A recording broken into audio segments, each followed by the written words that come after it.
말씀 함께 보겠습니다. 요한복음 11장 17절에서 44절입니다. 신약성경 요한복음 11장 17절에서 44절 교독하시겠습니다. 예수께서 와서 보시니 나사로가 무덤에 있은지 이미 나으리라. 많은 유대인이 마르다와 마리아에게 그 오라비의 일로 위문하려 왔더니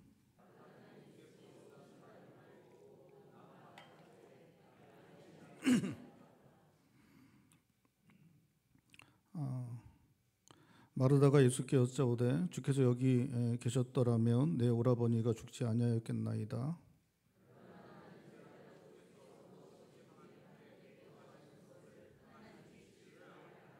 예수께서 이르시되 내 오라비가 다시 살아나리라.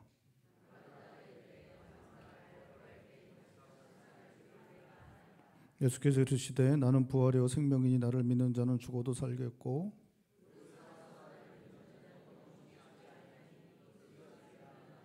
이르되 주여 그러하외다. 주는 그리스도시요 세상에 오시는 하나님의 아들이신 줄 내가 믿나이다.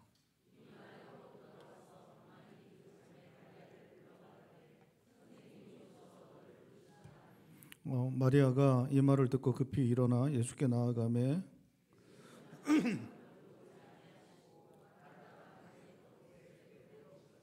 마리아와 함께 집에 있어 위로하던 유대인들은 그가 급히 일어나 나가는 것을 보고 고가로 무덤에 가는 줄로 생각하고 따라가더니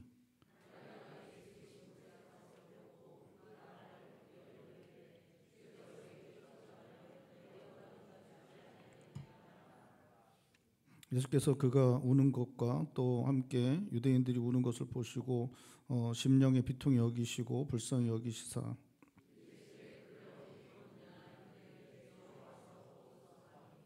예수께서 눈물을 흘리시더라.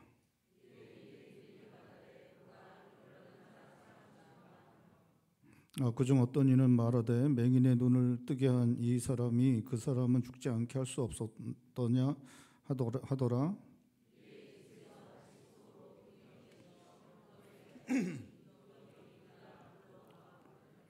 예수께서 이르시되 돌을 옮겨 놓으라 하시니 그 죽은 자의 누이 마르다가 이르되 주여 죽은 지가 나흘이 되었음에 벌써 냄새가 나나이다.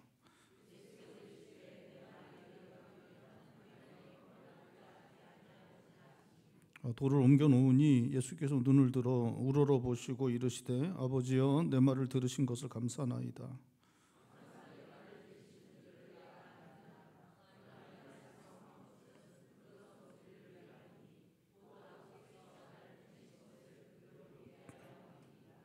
이 말씀을 하시고 큰 소리로 나사로야 나오라 부르시니 죽은 자가 그 얼굴은 수건에 쌓였더라. 예수께서 이르시되 물어 놓아 다니게 하라 하시니라. 아멘.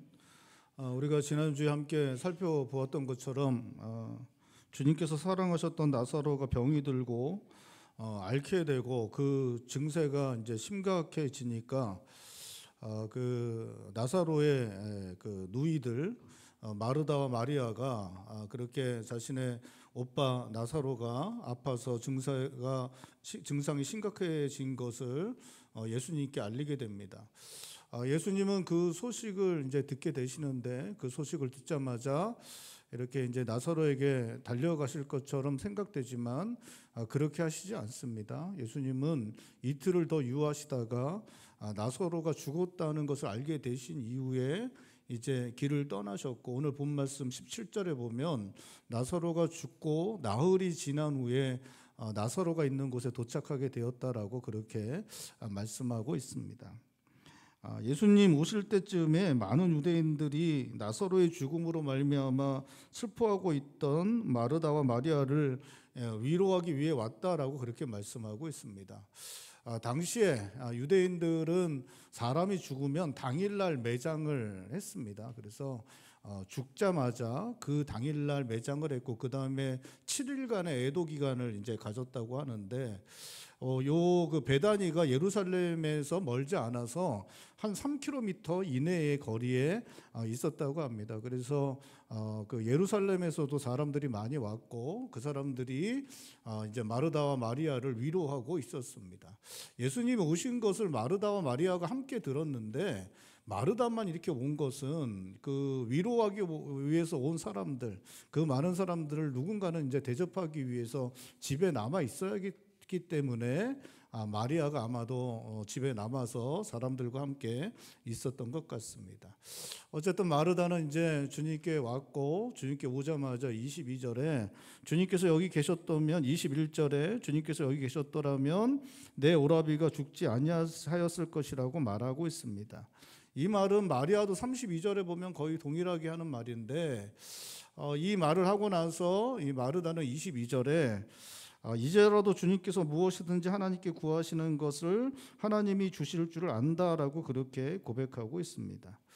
이제라도 주님께서 무엇이든지 하나님께 구하시는 것을 하나님이 주실 줄 안다고 고백하는 것, 이것은 지금이라도 예수님이 하나님께 구하면 하나님께서 이 죽었던 나사로를 다시 살리실 것을 이야기하는 것입니다. 그러니까 마르다는 예수님이 지금 나사로가 죽었지만 죽은 나사로를 살리실 수 있을 것을 알고 있었고 믿고 있었습니다.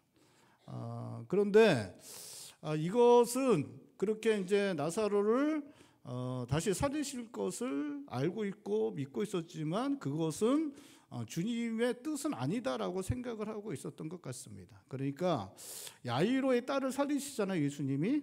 그렇죠? 야이로의 딸이 언제 살리십니까? 죽자마자 살리셨죠. 그렇죠? 그다음에 나인성 과부의 아들도 살리시거든요. 근데 나인성 과부의 아들은 이제 매장하러 가는 길에 이제 막아서서 이제 살리시죠. 그러니까 제가 조금 전에 말씀드렸지만 매장은 그날 당일날 이루어져요. 그러니까 죽은 지 얼마 안 됐을 때 하루가 지나기 전에 그 아이를 살리신 거죠. 그러니까 마르다는 죽은 자도 예수님이 살리시는 것을 믿고 있었습니다. 알고 있었고 믿고 있었어요. 그런데 주님의 뜻은 이제 병고침과 함께 그 당일날 그렇게 죽은 자까지는 살리시고 이제 4일이나 지났잖아요. 그러니까 4일이나 지났으니까 마르다가 이제 그렇게 생각한 것 같습니다. 살리시려면 이미 살리셨을 텐데 4일이나 지난 거 보니까 이 나사로는 언제 살리기로 작정을 하신 것인가? 마지막 날에 예수님 말씀하셨듯이 마지막 날에 그때 살리시기로 그렇게 하신 건가 보다. 수많은 사람들처럼. 그래서 4일이나 지날 동안 안 살리신 것이구나. 그렇게 아마도 생각을 하고 있었던 것 같습니다. 예수님이 23절에 내 오라비가 다시 살아날 것이라고 이렇게 말씀하십니다. 이거는 이제 다시 살리실 것에 대해서 말씀하시는 것인데 그렇게 말씀하시니까 24절에 이 마르다가 뭐라고 얘기를 하냐면 마지막 날에 부활할 때 다시 살아날 것을 자신이 안다라고 그렇게 고백을 하고 있습니다. 그러니까 예수님이 죽었던 자기 오빠 나사로를 지금도 살리실 것을 알지만 4일 동안이나 안 살려진 걸 보니까 우리 오빠는 그냥 이게 죽도록 내버려 두시고 마지막 날에 그때 부활 때에 다시 살리실 것이고 야이로의 딸이나 또 그 나인성 과부의 아들처럼 하지는 않으실 것이다라고 그렇게 좀 생각을 하고 그렇게 좀 믿고 있었던 것 같습니다. 그런데 주님께서 이렇게 말씀하시니까 마지막 날에 주님께서 살리실 것 자기가 믿는다라고 그렇게 대답을 하고 있는 것입니다. 마르다에게 주님께서 25절 26절에 주님께서 부활과 생명이심을 선언하시고 있습니다. 우리 25절과 26절 말씀 우리 다시 한번 읽어볼까요? 25절 26절입니다. 예수께서 이르시되 나는 부활이요 생명이니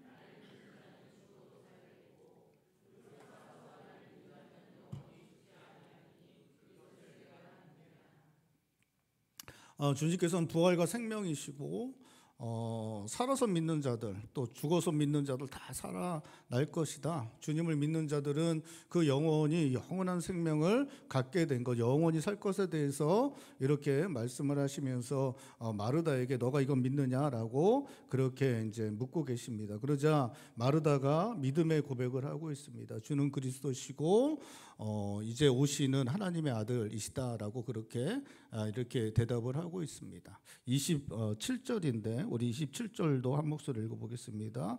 27절입니다. 이르되 주여 그러하이다. 주는 그리스도시요 세상에 오시는 하나님의 아들이시는 줄 내가 믿나이다. 주는 그리스도시요 세상에 오시는 하나님의 아들이다 라고 주님께 그렇게 믿음의 고백을 하고 있는데, 이 고백은 누가 한 거예요? 이 고백과 비슷하게 고백한 사람이 누굽니까? 베드로죠. 베드로가 마태복음 16장에 예수님이 물으시죠. 세상 사람들은 나를 누구냐라고 하니까 이제 막 엘리야다 세례요한이다라고 이야기를 하니까 예수님이 그럼 너희는 나를 누구라고 하느냐 했더니 베드로가 정말 진짜 오래간만에 예수님 기쁘시게 하는 그런 대답을 하죠. 주는 그리스도시요 살아계신 하나님의 아들입니다라고 고백을 합니다. 그랬더니 예수님이 베드로에게 너무 기뻐하시면서 베드로에게 내가 너의 그 고백 위에 내가 교회를 세우겠다라고 그렇게 말합니다. 이런 고백을 한 너 위에 내가 교회를 세우겠다라고 말씀하시고 천국 열쇠를 너에게 주겠다라고 그렇게 말씀하십니다. 그런데 놀랍게도 마르다도 그 베드로의 그 위대한 고백과 같은 동일한 고백을 주님께 하고 있는 것입니다. 주님은 그리스도시고 세상에 오신 하나님의 아들이십니다라고 그렇게 고백을 하고 있는 것입니다. 마르다는 주님의 12제자가 아니었습니다. 마르다는 마리아와 나사로와 함께 주님을 따라다니던 그런 사람도 아니었습니다.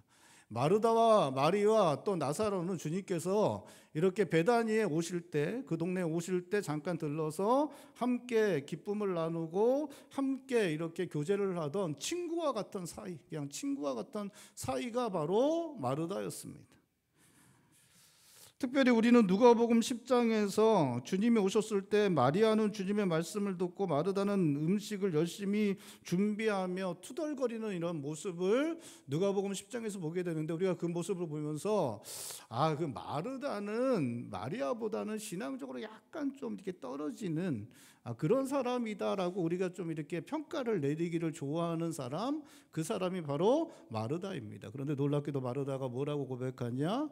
예수님의 12제자 중에 그 수제자로 알려지고 있는 베드로가 했던 그 위대한 믿음의 고백, 주는 그리스도시요 살아계신 하나님의 아들입니다라는 고백을 누가 했냐? 바로 마르다가 했다라고 오늘 성경은 기록하고 있는 것입니다. 믿음의 사람이 길러지는 것, 그렇게 믿음의 큰 고백을 하는 것, 그 주님 앞에서 믿음을 발휘하는 것, 이것은 제자들처럼 주님께서 택하셔서 그들을 가르치시고 훈련하심으로 길러지기도 되지만, 주님께서 마르다와 마리아와 나사로처럼 함께 하시면서 교제를 나누시고 그렇게 함께 하시는 교제를 통해서도 길러질 수 있음을 오늘 성경은 보여주고 있습니다. 그러한 믿음을 갖게 되는 것, 큰 믿음의 고백을 하는 사람으로 살아나는 것, 가장 중요한 것은 우리 주님과 함께 하는 것입니다. 주님과 함께 시간을 갖는 것, 주님과 함께 하는 것, 주님의 말씀을 듣고 주님과 함께 하는 것, 이것이 믿음의 사람으로 길러지는데 가장 중요한 것입니다. 12명의 제자들을 특별히 함께 하시면서 가르치시고 훈련시키신 것, 그들로 교회를 세우시기 위해서였습니다. 우리가 이제 12명의 제자를 주님께서 훈련시킨 것을 본받아서 교회들이 뭐 제자 훈련도 하고 그러지만, 사실은 예수님이 12명의 제자를 훈련시킨 것은 특별한 목적이 있었기 때문입니다. 이게 이제 일반 성도들 제자 훈련하고 막 이런데 요걸 갖다 가져다가 사용하지만, 사실은 12명의 제자는 예수님이 특별한 목적을 가지고 훈련을 시키셨습니다. 이 사람들을 12사도로 삼으시거든요. 이 12사도가 한 것은 주님이 부활하시고 승천하신 후에 교회를 세우시기 위해서였어요. 그리고 교회를 세우시려면, 교회를 만들려면 제일 중요한 게 믿음의 사람들이 모이는 것이고, 이 믿음의 사람들이 되려면 뭔가 믿을 게 있어야죠. 그렇죠? 뭔가 믿을 게 있어야 돼요. 뭘 믿어요? 여러분, 우리가 뭘 믿습니까? 예수 그리스도를 믿는데 우리가 뭘 믿어요? 복음을 믿죠. 복음을 믿습니다. 그래서 복음을 믿어요. 복음을 믿고 복음을 믿는 자들이 모여서 뭐가 됩니까? 교회가 되는 것이죠. 그럼 복음을 누가 만들었습니까? 복음을 누가 만들었어요? 예수님의 전 생애를 걸쳐서 예수님이 하신 말씀과 하신 일들, 그 다음에 하나님께서 그 일들을 준비하시고 향해서 모든 것들을 구원 사역을 향해서 만들어진 게 복음인데, 그 복음을 복음되도록 기록하고 확정한 것이 누굽니까? 사도들이에요, 사도들. 그러니까 12명의 제자를 택하셔서 특별히 훈련하신 이유는 뭡니까? 사도 만들려고 하신 거예요. 근데 그 사람들이 복음을 기록하고 복음을 확정한 거죠. 복음. 우리가 뭔가를 믿으려면, 교회로 모여서 뭔가를 믿으려면 복음이 있어야 되는데 그 복음을 누가 기록했어요? 사도들이 기록했죠. 예수님, 가룟 유다가 예수님 팔고 이제 그렇게 이제 생명을 가서 스스로 하고 한 다음에 한 명의 제자를 다시 세우죠. 세울 때 예수님 세울 때 어떻게 세웁니까? 우리와 처음부터 같이 한 자들 중에 같이 하던 자. 그러니까 예수님이 행동한 모든 것들, 말씀하신 모든 것들을 다 듣고 그것을 본 사람, 그 복음을 기록하고 복음이 무엇인지를 확정할 수 있는 사람, 그 사람이 사도로 택함을 받고 훈련된 겁니다. 그래서 그 사람들이 이제 복음을 기록했고 복음을 확정했죠. 그리고 그 위에 이제 교회를 세웠어요. 그래서 교회를 돌아다니면서 그들이 믿는 복음이 뭔지를 갖다가 이렇게 보고 잘못됐으면 그걸 어떻게 해요? 수정하고 고치고 올바로 했던 사람이 누굽니까? 그 사람들이 바로 사도예요, 사도. 그 사도를 세우기 위해서 12명의 제자를 택했고 그들을 제자 훈련시키신 것입니다. 그리고 그 훈련을 통해서 사도들이 세워진 것이고 그 위대한 사도 중 하나인 베드로가 그 위대한 믿음의 고백을 한 것입니다. 근데 놀랍게도 예수님이 베다니에 들를 때마다 함께 모여서 이렇게 막 웃고 떠들고 뭐 이렇게 그렇게 하고 저희가 이제 당회하고 마치고 나서 이렇게 간식 먹으면서 장로님들하고 같이 킥킥대고 웃고 떠들고 그랬더니 우리 이준이가 들어와서 장로님들 모여서 목사님 모여서 기도하고 말씀 볼 줄 알았더니 먹고 떠든다고 이렇게. 근데 어쨌든 그렇게 웃고 떠들고 예수님이 그렇지 않게 마르다 마리아하고 만나서 신학적으로 구원사적으로 하면서 예수님 그런 말씀 안 하시고 그냥 이제 있었던 일들도 얘기하시면서 웃고 이렇게 즐거운 시간 보내시고 그러셨는데 놀랍게도 그렇게 주님과 함께 했던 사람들이 그러한 마르다가 그렇게 믿음의 고백, 위대한 고백을 했다라고 성경은 말씀하고 있는 것입니다. 여러분 그 위대한 믿음의 고백 그리고 그 위에 교회가 세워지는 그러한 교회를 세울 수 있는 믿음의 고백 그리고 그 믿음이 그렇게 길러지는 것은 선교사나 목사 또 전도사 이런 특별히 복음을 전하는 일들을 위해서 사역을 위해서 이렇게 세워지는 그러한 사람들뿐만 아니라 그냥 성도들 우리가 믿음으로 살아가기 위해서 믿고 주님을 섬기는 그냥 성도들 그런 성도들에게서도 그 믿음이 세워지는 것 여러분 믿으실 수 있길 바랍니다. 천주교는 교회를 누구 위에 세웠어요? 천주교는 교회를 누구 위에 세웠냐면 베드로 위에 세웠습니다. 그러니까 예수님이 베드로 위에 교회를 세우셨죠.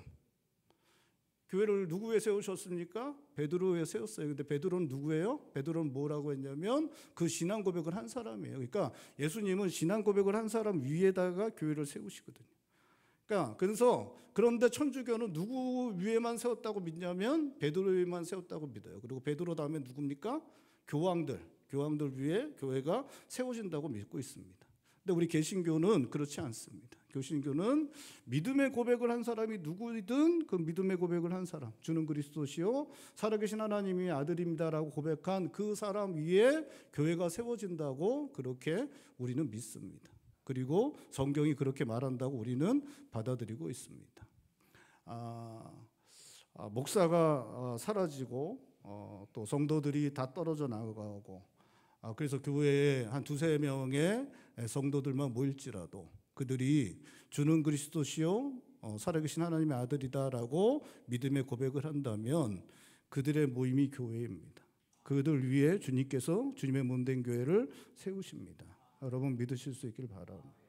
우리가 살아가는 시대가 점점 믿음이 연약해지는 것 같고 교인의 수는 줄어드는 것 같고 교회는 자꾸만 약해지는 것 같습니다.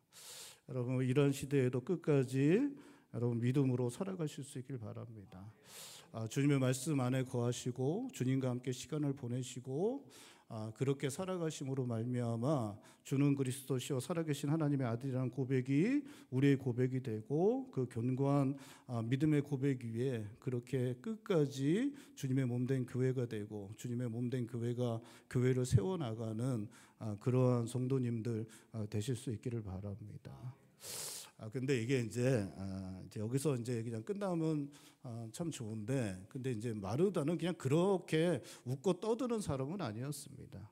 마르다는 주님을 너무 좋아해서 주님과 함께 시간 갖기 위해서 모든 거 내려놓고 달려가는 사람이었습니다. 오늘 본 말씀에서도 주님께 가장 먼저 달려간 사람이 마르다고, 또 주님 찾아오시면 이렇게 대접하기 위해서 앞장서는 사람이 마르다였습니다. 그러니까 주님과 시간 내고 주님과 함께하는 시간 갖기 위해서 최선을 다하고 자기의 모든 것 다 내려놓고 주님과 시간 갖는 것, 그것을 가장 우선으로 했던 사람이 바로 마르다였습니다. 주님과 함께하는 시간 갖기 위해서, 주님 말씀 듣기 위해서, 주님과 함께하는 시간 갖기 위해서 최선을 다해서 그렇게 주님과 함께 시간을 함께 갖고 그 안에서 주는 그리스도시요 살아계신 하나님의 아들이라는 믿음의 고백을 하고 그 믿음의 고백 위에 흔들리지 아니하는 주님의 몸된 교회를 세워가실 수 있는 성도님들 되시기를 주님의 이름으로 축원드립니다. 주님을 만난 마르다는 마리아에게 가서 주님께서 부르신다고 전했고, 마리아는 급히 일어나서 주님께 나아갑니다. 이때 이제 마리아를 위로했던 사람도 함께 가게 되는데, 그렇게 가서 이제 마리아가 주님께 가서 이제 엎드렸고, 이렇게 엎드려서 주님께 이제 32절에 주님께 이제 말씀을 드립니다.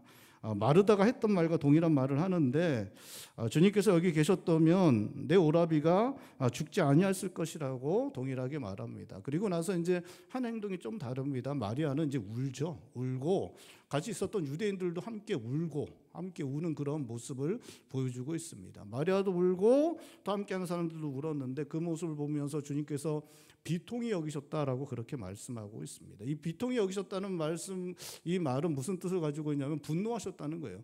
분노하시고 그 분노 때문에 대단히 괴로워하셨다라고 그렇게 말씀하고 있습니다. 그리고 나서 보이신 반응은 불쌍히 여기신 것입니다. 그러니까 이 사람들이 울고 죽음 앞에서 우는 모습 보면서 분노가 일어나셨고 그것 때문에 괴로우셨고, 그리고 그 사람들을 불쌍히 여기셨다라고 그렇게 말씀하고 있습니다. 이것은 그러니까 이제 마리아와 유대인들, 그 사람들 때문에 그렇게 분노하신 것이 아닙니다. 그 사람들을 이제 불쌍히 여기셨죠. 근데 이렇게 되게 된 것이 주님을 분노하게 하신 것이죠. 그러니까 죄로 말미암아 사람들이 죽게 되었고 죽음 앞에서는 아무것도 할 수 없게 된 이 현실, 그 죽음 앞에서 어찌할 바를 몰라하는 그러한 인간의 한계, 죽음의 종이 되어 있는 사망 앞에서 절망적인 존재가 되어버린 그 어떠한 것도 할 수 없는 그러한 상황, 이러한 것들을 앞에서 주님께서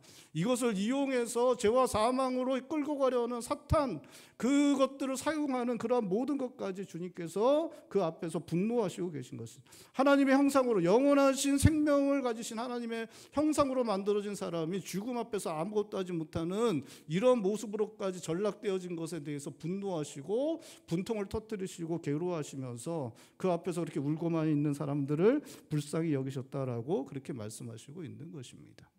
그리고 나서 주님께서는 이제 나사로가 어디 있냐 보자라고 그렇게 말씀하시고 이제 무덤으로 가시는데, 그때 이제 주님이 눈물을 흘리십니다.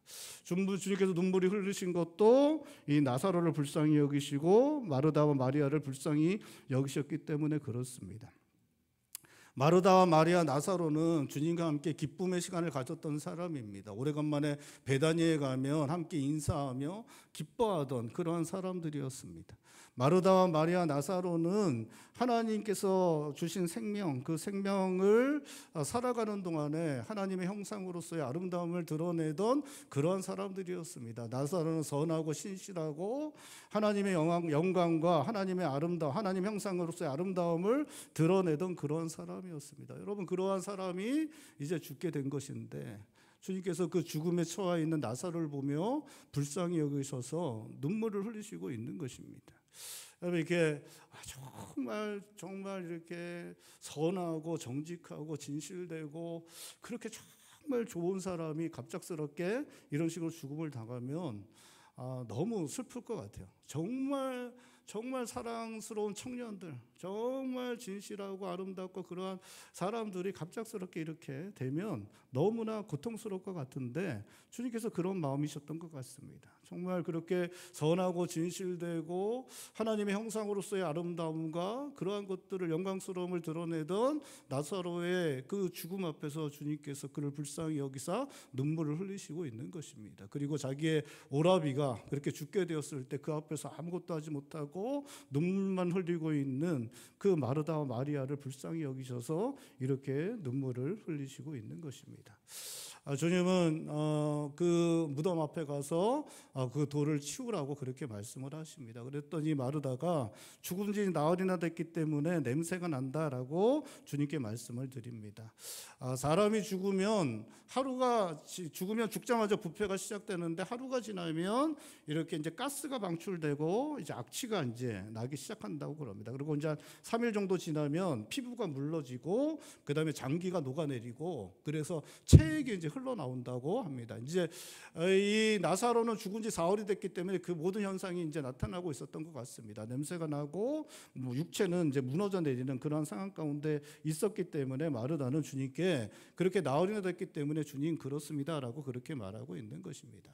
그러니까 이제 마르다는 믿고 있었고 알고 있었습니다. 주님이 지금도 살리실 것 믿고 있었고 알고 있었어요. 그렇게 알고 있었고 그렇게 주님이 그리스도시고 하나님의 아들이라는 고백까지 하고 있었습니다. 그런데 지금은 주님께서는 이 나사로를 마지막 날에 살리실 것을 지금 그것은 이제 사흘이나 지났기 때문에 지금 살리시는 건 주님의 뜻이 아니라고 생각하고 있었고 그렇지만 주님이 지금 살리실 것을 알고 있고 믿고 있었는데도 불구하고 확실히 그것을 믿는 그런 모습은 또 보여주지 못하는 그런 연약함을 또 보여주고 있는 것입니다.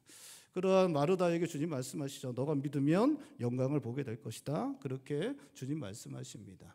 놀랍게도 마르다는 그 말씀을 믿음으로 받아들입니다. 그리고 사람들을 시켜서 돌을 치우라고 그렇게 말씀하십니다. 주님은 돌이 치워진 그 무덤을 향하여 큰 소리로 말씀하십니다. 나사로야 나와라.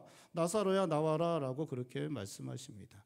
주님이 그 전에 이제 하나님께 이제 기도를 갖다가 이제 드리는 그러한 말씀이 41절과 42절에 기록되고 있습니다. 우리 41절과 42절 말씀 한번 한 목소리 읽어볼까요? 41절 42절입니다.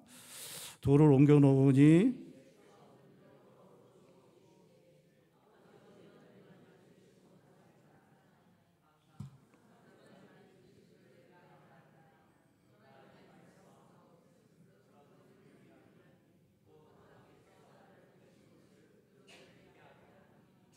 주님이 이제 내 말을 들으신 거 감사하고 내 말을 들으시는 걸 잘 안다라고 이렇게 이런 말씀을 이제 하시는 것은 이 사람들 믿게 하려고 한다라고 이렇게 말씀하시는데 이 말씀하시는 거는 주님께서 하나님의 하루부터 보냄을 받은 하나님의 아들이신 것 그리고 주님께서 이제 마지막 날에 사람들 살아나게 하시고 영원 생명 주실 하실 것 이것들이 다 주님 혼자 하는 게 아니라 하나님과 함께 하는 것 그리고 하나님으로부터 보내심을 받은 분이 자신이라는 것을 드러내기 위해서 41절과 42절 이 말씀을 하시고 있는 것입니다. 그리고 나서 나사로를 살리는 일을 하셨다라고 성경은 말씀하고 있습니다. 나사로야 나와라 라고 그렇게 말씀하실 때 놀랍게도 죽었던 나사로가 나왔다라고 그렇게 말씀하고 있습니다.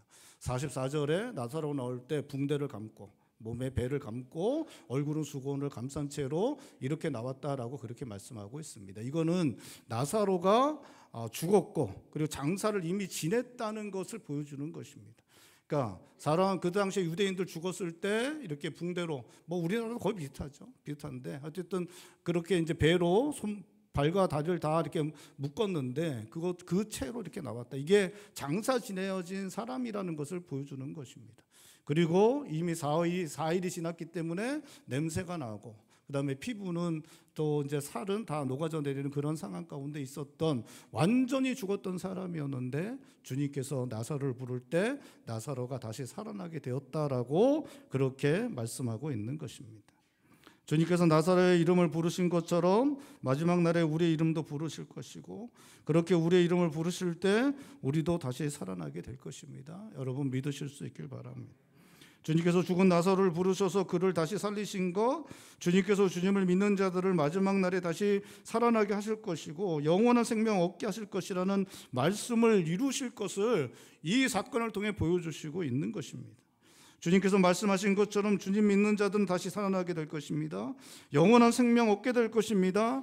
여러분 주님을 믿으실 수 있길 바랍니다. 나사로를 다시 살리신 주님께서 주님을 믿는 자들을 마지막 날에 살리시겠다고 하신 말씀대로 주님을 믿는 우리도 다시 살리실 것입니다. 영원한 생명을 허락하실 것입니다. 여러분 믿으실 수 있길 바랍니다. 사람은 누구에게나 바라고 소원하는 것이 있고 꿈꾸는 것이 있고 그것을 이루기 위해 계획하고 열심내며 자신에게 주어진 인생을 살아갑니다. 우리는 다 바라는 게 있죠. 우리는 꿈꾸는 게 있습니다. 그렇죠? 그렇죠? 이제 한 2달 지나면 새해가 되죠. 제가 말했던 거 맞죠?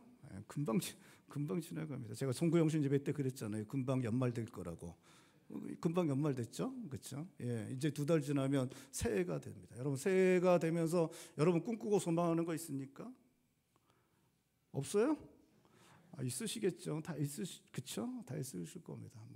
뭐 좀 잘해서 뭐 집을 살까, 뭐부터 시작해서 뭐 직장은 어떻게 하고, 가정은 어떻게 하고, 또 우리 자녀들은 어떻게 하고, 버킷리스트 같은 거 만들어서 내년에는 이것 좀 해보고, 안 가봤던 데 좀 가보고, 뭐 이런 꿈들이 있지 않습니까? 소원하는 것들 있죠. 그것 때문에 우리가 준비하고 계획하고 또 그것 때문에 열심히 시간들을 보내고 그렇게 우리는 살아가고 있는 것 같습니다.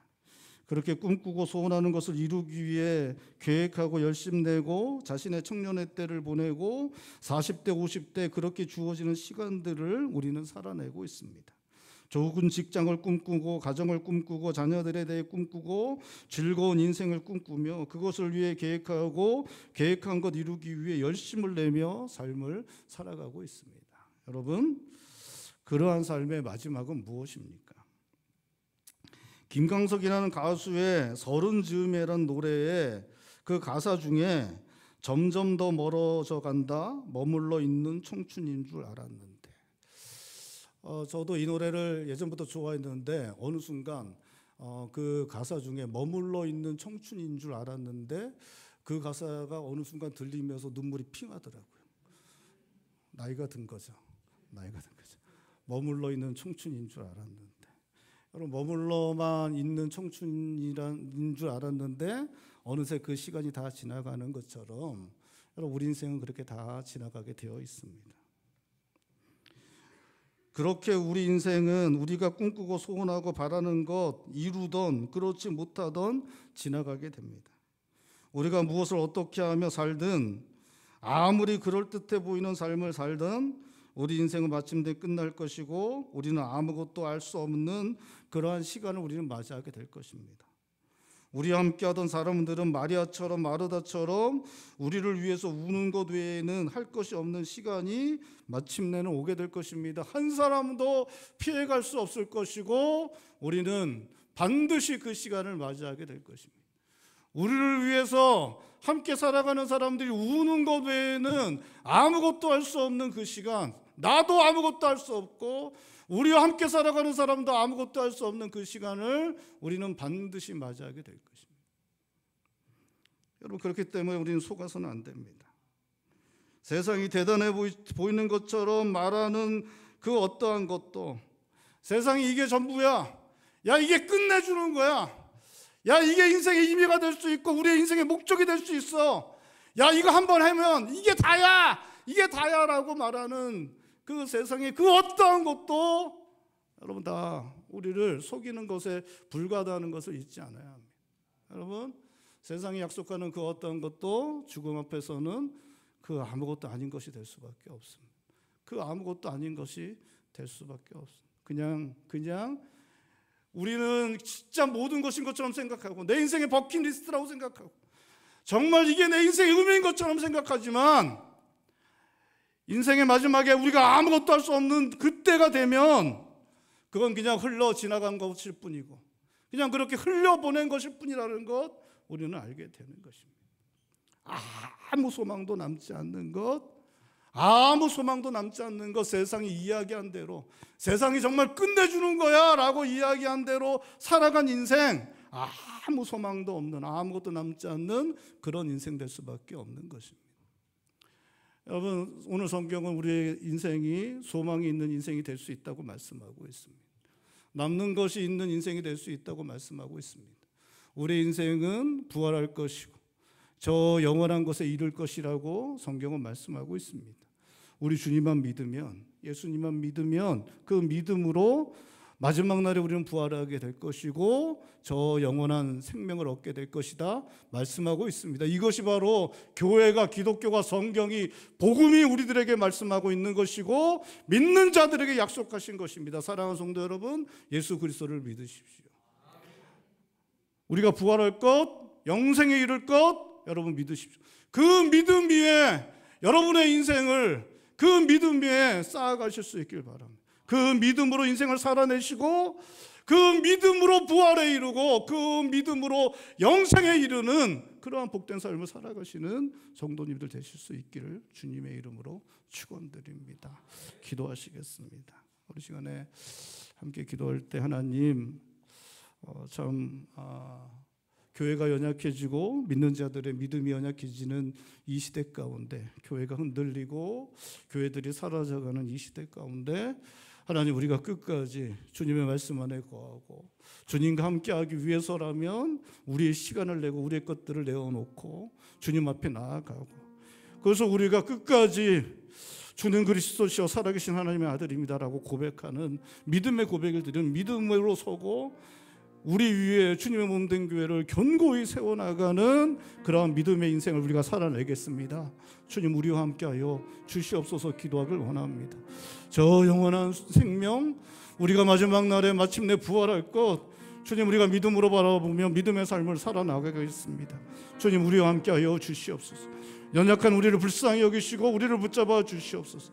우리가 믿음으로 살아나갈 수 있도록, 우리가 주님의 몸된 교회가 되고 흔들림 없이 교회로 세워질 수 있도록 주님, 우리가 그렇게 믿음의 삶을 살아나가겠습니다. 우리를 붙잡아 주시옵소서. 우리 시간에 한 목소리로 함께 기도하겠습니다. 기도합니다.